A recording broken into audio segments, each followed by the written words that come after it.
এই কৃষ্ণ ভাবনা অমৃত সম্পূর্ণ বিজ্ঞানসম্মত। সাধারণ মানুষ সেটা বুঝতে পারে না।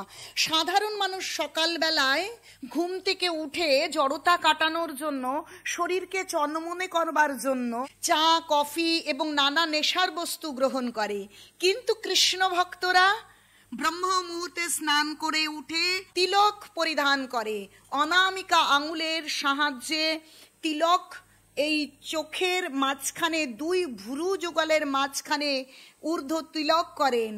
আর এই অনামিকার সঙ্গে হৃৎপিণ্ডের সংযোগ রয়েছে, এবং এই অনামিকা যখন কপালের এই বিশেষ স্থানকে স্পর্শ করছে তথা শরীরের দ্বাদশ অঙ্গে স্পর্শ করছে ভগবানের নাম সহযোগে, তখন এই এমন একটা ক্রিয়া হচ্ছে এবং আমাদের হৃৎপিণ্ড সক্রিয় হচ্ছে, আমাদের শরীর মন আপনা আপনি চনমনে হচ্ছে, কোনো কৃত্রিমতার প্রয়োজন হচ্ছে না।